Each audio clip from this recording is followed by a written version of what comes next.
Okay, I'm just doing something simple. I've kind of done it before, doing it a little differently since it's getting cooler out. What we want to do is, if you can afford to, turn your oven on. A lot of us are using our small ovens, and it's like a convection oven slash air fryer toaster. That saves a lot of money, but I think this one I'm going to put in the oven, so I'll probably throw in some baked potatoes and a sweet potato, because you might as well use up your oven space and bake it. So this is a pork roast, and you can get these on a great sale. This whole pork roast was probably about maybe $10 or $11. So let me get this to where you can see it. And so it's got this fat on the back because this is flavor, okay? And I washed it and it's in here, got a little bit of juice coming out, no big deal. You can trim this down if you want. And now let's season it up. So I had actually touched this with a glove, so I had to prepare myself. This hand I'm using, and this hand I'm sprinkling. Okay, so I love the Kinder's mix of salt, pepper, and I say the word often, but I do like chunky. It's so delicious. So even though you might or might not eat that top part, season it up and get this coated. Okay, so this is just Kinder's The Blend, and you can go to the big box store and get that for a really good price. And that's like one of the most reasonable, other than salt and pepper. You could just go with salt and pepper. On this side, I'm going to do some seasoned salt. Lowry's, can't really go wrong. Lowry's again. Onion powder.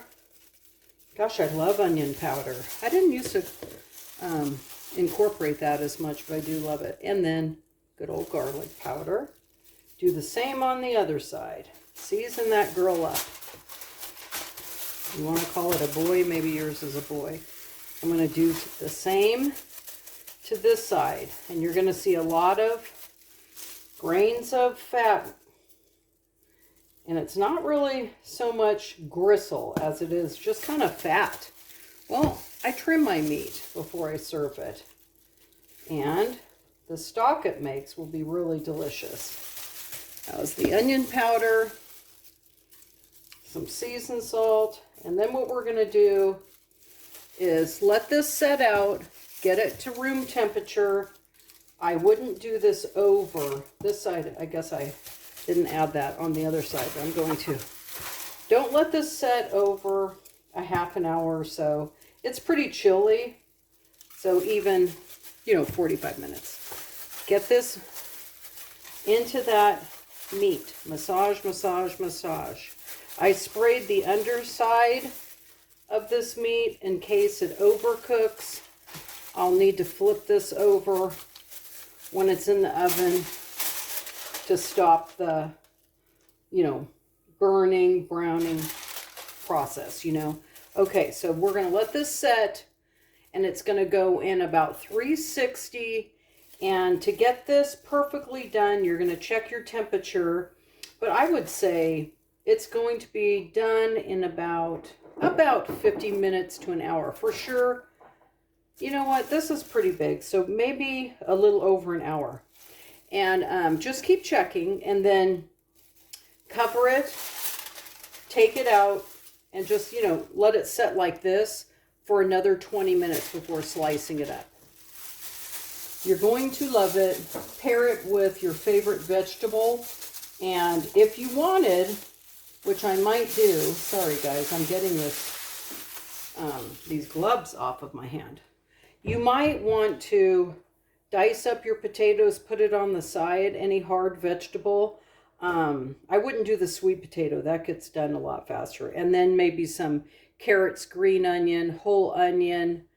What else would you like in there? Brussels sprouts would be good. So we're just going to go with this right now and let it set while I make a decision on what I'm putting next to it. Hello. Just wanted to let you know regarding the meat. I was going to put carrots next to it. Excuse me, potatoes next to it. I had to think for a minute. And I didn't. Weirdly enough. So then I was like, okay, changing things up. I made mashed potatoes because I didn't really have a ton of potatoes, but I cleaned them up after I peeled them. And then I made the carrots on the side into like butter pepper carrots. Super delicious. And then the macaroni salad, of course, and then pork roast. So that's how that went. Wow, you guys. I can't believe that I made these mashed potatoes.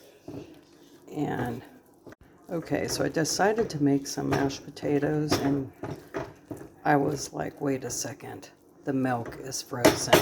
It's like the extra milk, if that ever happens to you. So let me tell you what I did. I kept in a little bit of the starchy water, a little bit of bouillon, the sprinkle of chicken bouillon dry, got that incorporated, pepper, of course, like I said, the butter, and then I put in a 1/4 cup of sour cream and a 1/4 cup of mayonnaise.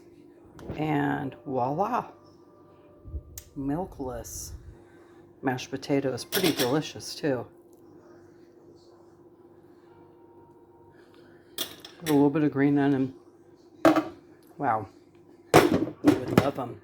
Delicious. Oh my goodness, you gotta see this here roast. Wowza, wowza, wowza. Does that look delicious or what? It's bubbling away. Let's see.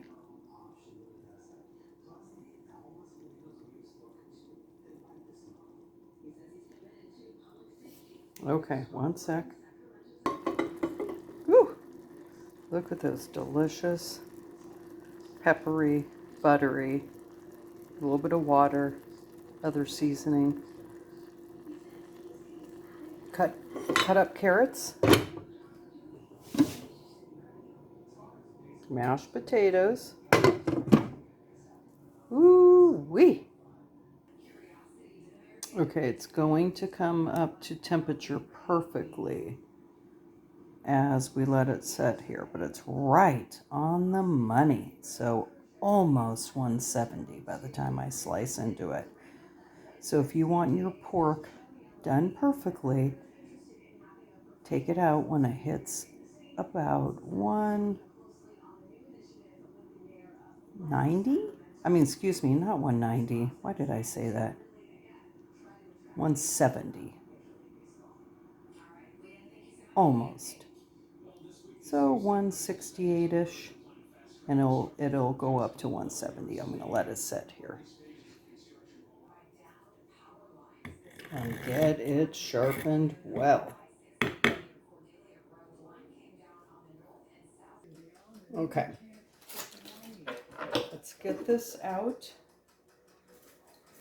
I was going to do this.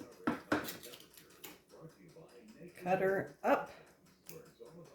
And see what it looks like. Can you see that good? Ooh, doggy, that's good. Now, of course, you're going to serve it. Just trim it up.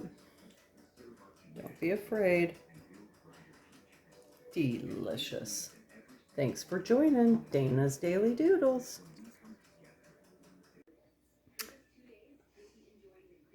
Oh yeah, looking good. Y'all come eat.